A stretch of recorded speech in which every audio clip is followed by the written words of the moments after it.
నేటి ధ్యానం కొరకు కీర్తనల గ్రంథం 35వ సంకీర్తన ధ్యానం చేద్దాం.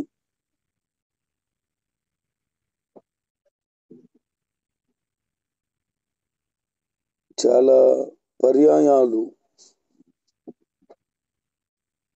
దేవుడు నాతో ఉన్నాడు అని మర్చిపోతూ ఉంటారు.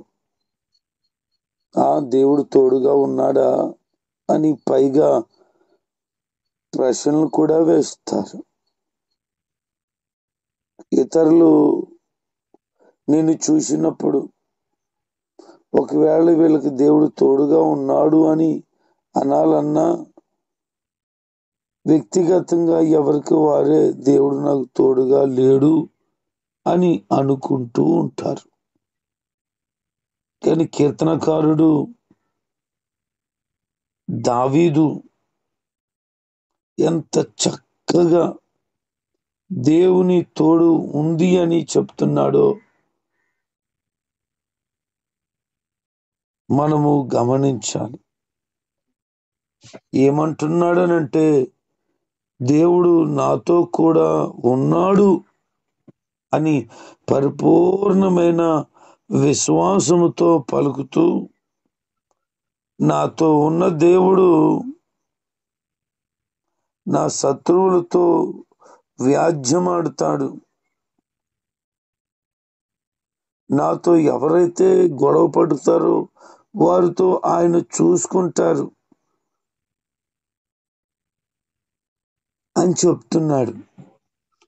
దేవుడు తోడుగా ఉన్నాడు గనుకనే నా శత్రువుల పని ఏం చేయాలో ఎలా చేయాలో నాకంటే ఆయనకు బాగా తెలుసు అని నమ్మాడు. అందుకనే నేను నీ మీదే నమ్మకాన్ని కలిగి ఉన్నాను, నాకు రక్షణ దయచేసేవాడు నీవేనని, నా ప్రాణం ఎవరైతే చూస్తున్నారో వారి అవమానమును సిగ్గు పడతారని, నాకు కీడు చేయటానికి ఎవరైతే ప్లాన్ చేస్తున్నారో వారు వెనక్కి వెళ్ళిపోతారు అని,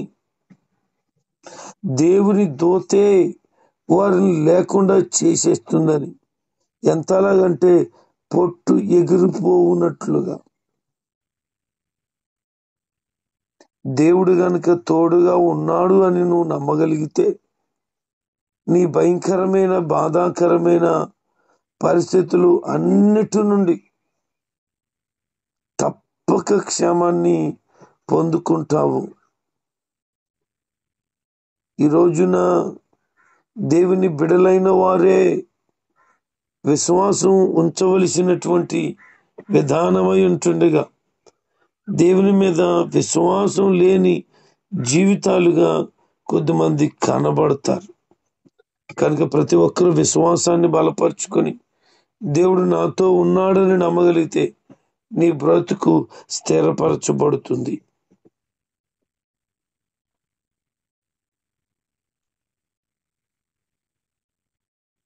దేవుడు నన్ను విడిపిస్తాడు అని నమ్ముతున్నాడు.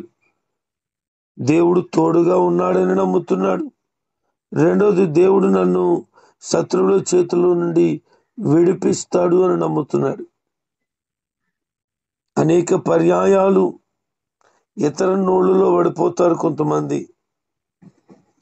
నీ నోట్లో పడ్డానా నేను అంటారు. అంటే ఇతరులు మాట్లాడుకోవటానికి, ఇతరుల యొక్క పరిస్థితిని అర్థం చేసుకోకుండా మన పరిస్థితిని, మన బ్రతుకును బట్టబయలు చేయాలని ఆలోచన కొద్దిమందికి ఉంటుంది. వాళ్ళు శత్రువుల కంటే ప్రమాదకరమైన వాళ్ళు. వాళ్ళ చేతుల్లో చిక్కితే, వాళ్ళ మాటల్లో చిక్కితే మన జీవితాలు లేనట్లే అయిపోతాయి. అందుకే అట్టి స్థితి ఉండకూడనట్లుగా దేవుడు నన్ను విడిపిస్తాడు అని నమ్ముతున్నాడు. మరి నీకున్నటువంటి బంధకాలైనా, రోగాలైనా, సమస్యలైనా, ఇబ్బందికరమైన పరిస్థితులైనా దేవుడు నిన్ను విడిపిస్తాడు అని నమ్ము. అదే ఈ కీర్తన యొక్క మరొక ఉద్దేశం. దేవుడు నీతో ఉన్నాడని నమ్మాలి. దేవుడు నిన్ను ప్రతి కష్టకాల పరిస్థితి నుంచి విడిపిస్తాడు అని నమ్మాలి. ఈ దావీదు యొక్క అనుభవం ఎలాగుందో చెప్తున్నాడు. ఇతరుల మీద నేను ఎంతో ప్రేమ చూపించాను. ఎంత ప్రేమ చూపించానంటే వాళ్ళ అమ్మ చనిపోతే మా అమ్మే చచ్చిపోయింది అన్నట్లుగా నేను ఏడ్చాను. వాళ్ళని నా సహోదరుడు అని నేను భావించాను. అంతగా ప్రేమించాను. వీళ్ళకి కావలసిన ప్రతి ఒక్క విషయంలో నేను చూసుకున్నాను. వాళ్ళకి ఏమి కావాలో, ఎప్పుడు ఏమి కావాలో అన్నిటినీ నేను చక్కబెట్టాను. వాళ్ళ ప్రాణం కొరకు నేనెంతో కష్టపడ్డాను. ఒకవేళ వాళ్ళకి బాధ కలిగితే ఆ బాధలో నా బాధే అని నేను కూడా భావించాను. వారికి రోగం వస్తే వాళ్ళకి వచ్చిన రోగం కష్టం నాదే అని నేను వాళ్ళతో ఉన్నాను.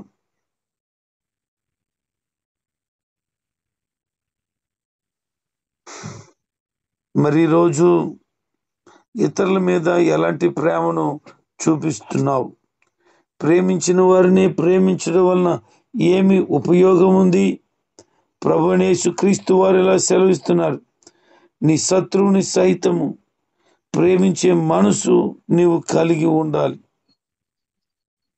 ఇది ఎంత కష్టమైన పని. ఇతరులు మనం ప్రేమిస్తే ప్రేమించవచ్చు, ఇతరులు మనకు సహాయం చేస్తే సహాయం చేయొచ్చు, ఇతరులు మన యొక్క కష్టాల్లో పాలు పొందితే మనం కూడా పాలు పొందొచ్చు. లేదు మన ఇంట్లో ఏదైనా శుభకార్యాలు జరిగి ఉంటే వాళ్ళ ఇంట్లో జరిగితే మన ఇంటికి వచ్చారు కనుక అని వాళ్ళ ఇంటికి కూడా వెళ్ళి వాళ్ళకి వాళ్ళు వేసిన దానికంటే ఎక్కువ వేసేయచ్చు.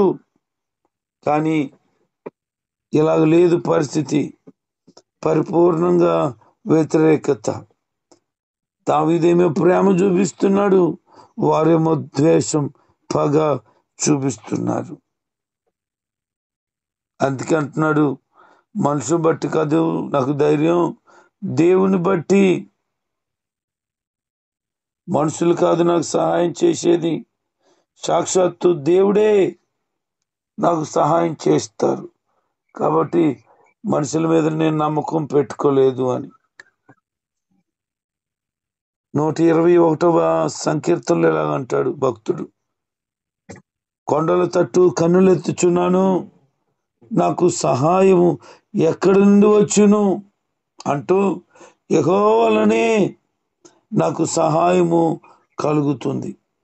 ఎంతటి సహాయమనంటే పగలు ఎండ దెబ్బైనా రాత్రి వెన్నెల దెబ్బైనా తగలకుండా ఉండేంతగా అంతగా దేవుడు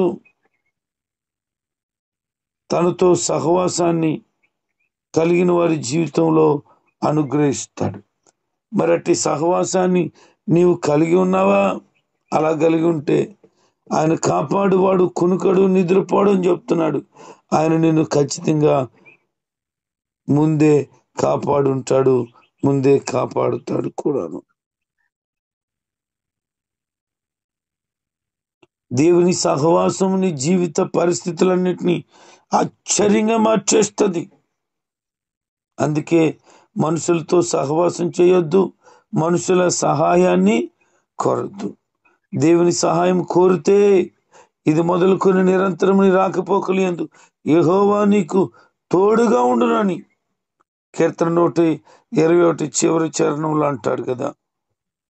కాబట్టి నీవు మనుషుల సహాయము కోరక దేవుని సహాయాన్ని కోరు. మనుషులు సహాయం చేస్తే మళ్ళీ వాళ్ళకి ఇవ్వాలి. మనుషులు సహాయం చేస్తే వాళ్ళు ఒక దినాన నా దగ్గరికి వచ్చావు అని చీపుగా కూడా చూస్తారు. కానీ దేవుని సహాయం కోరితే నీ జీవితంలో ఎన్నడూ కూడా సిగ్గుపడని గొప్ప కార్యాలను దేవుడు జరిగిస్తాడు. మరి ఈరోజు నీ సహవాసం ఎలాగుంది? దేవుని సహాయము ఎలా కోరుతున్నావు నువ్వు? దేవునితో సహవాసం కలిగి ఉంటే ఆయన సహాయాన్ని తప్పక అడగగలుగుతావు, పొందుకోగలుగుతావు. ఈ రోజు నుంచి అయినా మనుషుల మీద ఆధారపడడం మానే, మనుషులు సహాయం చేస్తారని బెంగపెట్టుకోవడం మానేయి.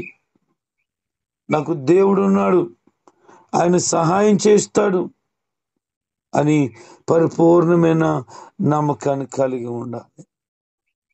ఇద్దరు భిక్షగాళ్ళు ఉన్నారు. వారు ప్రతి ఇంటిని వెళ్ళి భిక్షం అడుగుతున్నాడు. అలాగున్న చివరికి రాజుగారి ఇంటి దగ్గర కూడా వచ్చేశారు. వాళ్ళిద్దరిలో ఒకడిలాగ అంటున్నాడు, రాజు పెట్టాలి, నేను తినాలి అని. రెండోవాడు అంటున్నాడు, దేవుడు పెట్టాలి, నేను తినాలి అన్నాడట. అలాగే అడుగుతూ అడుగుతూ మొత్తం ఆ ప్రాంతాలన్నీ అయిపోయాయి. చివరికి రాజుగారి దగ్గరికి వచ్చారు. రాజుగారిని మొదటి వ్యక్తిలాగా అంటున్నాడు, రాజుగారు పెట్టాలి, నేను తినాలని. రేయ్, రాజుగారు పెట్టాలంటే ఎంత బాగుంటుందో, ఆ సమృద్ధి ఏంటో, ఎన్ని రకాల వంటకాలు చేస్తారో. ఈరోజు వీడిని నా భోజన బల దగ్గర తీసుకొచ్చి భోజనం పెట్టండి అన్నాడు. వెంటనే అంటున్నాడు, రేయ్, దేవుడు పెట్టాలి తినాలి, దేవుడు పెట్టాలి తినాలంటే నీ బతుకు కష్టంగా ఉంటుంది. చూడు, నీ బతుకు ఇంకింతే అని చెప్పి అతను భోజనం బల కొరకు సిద్ధపరచబడి ఉన్న దాని కొరకు వెళ్తున్నాడు. అప్పుడు ఈ రెండవ భిక్షగాడు మాట్లాడిన మాటను బట్టి, దేవుడు పెట్టాలి నేను తినాలంటే ఆ మూలంలో ఒక గుమ్మడికాయ ఉందట, ఆ గుమ్మడికాయ ఇతని చేతిలో పెట్టి వెళ్ళొచ్చు అని చెప్పాడు. ఆ మొదటి వాడు రాజుగారి దగ్గర అప్పుడు అద్భుతమైన రీతిలో రకరకాలైనటువంటి ఆహార పదార్థాలతో భోజనం చేసేసాడు. కదలలేక మెదలక ఉన్నాడు. మరికొద్ది సమయం అయిన తర్వాత తనతో ఉన్న స్నేహితుడు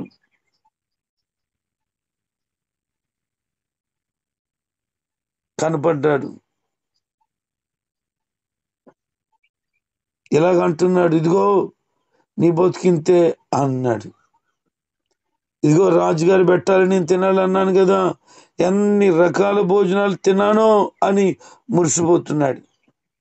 ఈ రెండవ భిక్షగాడు ఇంటికి పోయి తన భార్యకు ఆ గుమ్మడికాయ ఇచ్చి, ఇదిగో రాజుగారు ఇచ్చారు, జాగ్రత్తగా వండి తినేయి, దేవుడు పెట్టాడు ఈరోజు మనకి గుమ్మడికాయ తినడానికి అన్నాడు. ఆమె కోస్తుంటుండగా అందులోంచి బంగారపు నాణ్యాలు రాలేయట. అంబాబోయ్, రాజుగారు ఏ పరీక్ష పెడతారో, మరి దేవుడు ఎందుకు ఇలాంటి పరీక్షలకు నాకు అనుమతించాడో అని చెప్పి ఆ భార్య తనతో చెప్పిందని తన భర్తతో, అయ్యా ఇలాగుంది పరిస్థితి అంటే అర్జెంటుగా కవర్లో పెట్టేసాయి, నేను రాజుగారికి పట్టుకెళ్ళి ఇచ్చేస్తా అని చెప్పి రాజుగారి దగ్గర పట్టుకెళ్ళి, అయ్యా ఈ గుమ్మడికాయ కోస్తుండగా ఇందులోంచి బంగారపు నాణ్యాలు పడ్డాయండి అని చెప్పి రాజుగారికి విన్నవించాడు. వెంటనే అతను అన్నాడు, అయ్యా నేనే ఆ గుమ్మడికాయకి రంధ్రం పెట్టి బంగారం కోసలు ఏమని చెప్పాను. ఎందుకయ్యా అంటే, రాజుగారు పెట్టాలి తినాలంటే ఇదిగో ఒక పూటే పెడతాడు అని చెప్పి మొదటోడు చెప్పి భోజనం పెట్టి పంపించాను. దేవుడు పెట్టాలి అని అన్నావు కదా, దేవుడు పెడితే ఒక రోజా 2 రోజుల జీవితం అంతా కూడా పోషించేవాడుగా ఉన్నాడు ఆయన. కాబట్టి ఈ వెండి నాణాలు నువ్వే తీసుకెళ్ళిపో, కడుపు నిండా తిను, నీవు నీ పిల్లలు నీ భార్య సుఖంగా బ్రతకండి, దేవుడు పెడితే జీవితాంతం ఇలాంటి సమృద్ధిని ఇస్తాడు నీకు అని చెప్పాడు. కనుక నీ జీవితంలో దేవుని సహాయాన్ని తప్పక కోరుకుంటే బాగుంటుంది. ఇంకా అంటున్నాడు, భక్తి లేని వారి జీవితం గురించి చెప్తున్నాడు. పైకి భక్తి కలిగి ఉండి లోపల చండాలమైన హృదయాన్ని కలిగిన వారి గురించి చెప్తున్నాడు. వారు ఎలా ఉంటారంటే ఇతరులను పాడు చేయాలని, నాశనం చేయాలని, ఇలాంటి అభయంతరకరమైన పరిస్థితులన్నీ కల్పిస్తారు. కనుక భక్తి లేని వాళ్ళకి దూరంగా ఉండాలంటున్నాడు. నిజమే, భక్తి లేని వాళ్ళు కూడా తిరిగితే భక్తి కాస్త దూరం అయిపోవచ్చు. కాబట్టి భక్తి కలిగిన బ్రతుకు మాత్రం మారిపోకూడదు.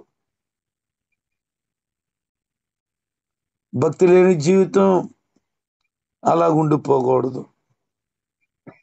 భక్తి కలిగి దేవుని సన్నిధిలో నమ్మకమైన వ్యక్తిగా నువ్వు సాగగలిగితే ఆ పనికి మాలిన భక్తి లేని వారు మాట్లాడే మాటలను మాట్లాడు. అలాగూ నీవు ప్రవర్తించవు, నీతియుక్తమైన వ్యక్తివై దీవెనకరంగా బ్రతుకుతావు. కనుక భక్తి లేని వారుగా ఉండక భక్తిని నేర్చుకోండి. జలము లేని వారులారా నా యొద్దకు రండి అని చెప్పి యేసు ప్రభు వారు యెషయా భక్తుడి ద్వారా చెప్తున్నాడు. ఇదిగో నా యొద్దకు వచ్చి నీళ్లు కొనుక్కోండి, ఉచితంగా నేను ఇస్తానని చెప్తున్నాడు. భక్తి లేని వాళ్ళు దేవుని సన్నిధికి వచ్చి వారి హృదయాన్ని కనుక అప్పగించుకోగలిగితే దేవుడు వారి జీవితాన్ని ధనికరంగా తప్పక మారుస్తాడు. చివరికి ఎలా అంటున్నాడు? సేవకునికి కలిగే క్షేమం గురించి చెప్తున్నాడు. దేవుడట సేవకునికి ఆనందం కలిగితే, ఏదైనా విషయంలో పొందుకొని సంతోషించగలిగితేనట దేవుడు ఎంతో ఘనపరచబడతాడట. కానీ ఈ రోజున చాలా మంది అన్యులు, తర్వాత కానీ క్రైస్తవులే దేవుని నమ్మేను అని చెప్పి మందిరానికి వచ్చేవారే సేవకుని చూసి వారం లేని వారుగా ఉంటారు. తెల్ల బట్టలు కట్టేస్తున్నాడే, ఎప్పుడు చూసిన తెల్లని బట్టలు వేసేస్తాడే, ఎప్పుడు ఏమి కొదువు ఉన్నట్టు కనబడదే, ఆయనకేంటి చక్కగా బండి కారులు ఉన్నాయి, ఆలకేటి మంచి ఇల్లులు ఉన్నాయి అని సేవకుని కలిగిన స్థితిని బట్టి బాధపడిపోతూ ఉంటారండి, బెంగబెట్టేసుకుంటారు.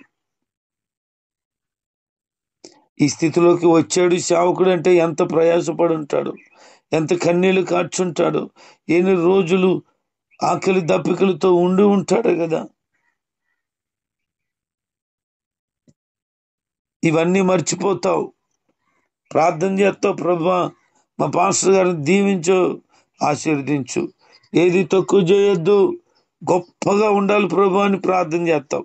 తీరా నీ ప్రార్థన విని దేవుడు తన సేవకుడు అయినటువంటి వాడిని లేవనెత్తి దీవెనకరంగా మాత్రం ఉంచితే అయ్యయ్యో అయ్యయ్యో అంటావు. దేవుని సేవకుని క్షేమాన్ని చూసి ఆనందించే బుద్ధి కనుక నీకుంటేనట నీవు నిత్యము దీవెనకరమైన వ్యక్తిగా ఉంటావు. దినమెల్లా దేవుని గణపరుస్తావు, ఆయన సన్నిధిలో నమ్మకమైన వ్యక్తిగా బ్రతుకుతావు. అందుకే సేవకుని చూసి ఎప్పుడు ఆనందించే వాళ్ళుగా ఉండాలి. ఎదుటి వారు మేలును వార్చలేని వారితో సహవాసం చేయొద్దు అని ప్రభు సెలవిస్తున్నాడు. కనుక దేవుని సేవకుడి క్షేమాన్ని కోరలేని వారికి నువ్వు దూరంగా ఉండి దేవుని పట్ల భయభక్తులు కలిగిన వారికి నువ్వు అండగా ఉండగలిగితే నీ జీవితం దీవెనకరంగా ఉండగలుగుతుంది. కనుక విశ్వాసముతో దేవుళ్ళ ముందు కొనసాగిపో, సేవకుని క్షేమాన్ని చూసి ఆనందించు. ప్రభువే ఆనందిస్తున్నాడు, నీ జీవితంలో కూడా గొప్ప ఆనందమును సమాధానం దయచేస్తాడు. ప్రతి ఒక్క విషయంలో భక్తిలో విశ్వాసంలో ఎదుగుతూ ఆయన కొరకు నమ్మకమైన బిడ్డగా జీవించు. దేవుడు నిన్ను నీ కుటుంబాన్ని పరిపూర్ణంగా దీవించి వాక్యానుసారంగా మలుచునుగా. ఆమేన్.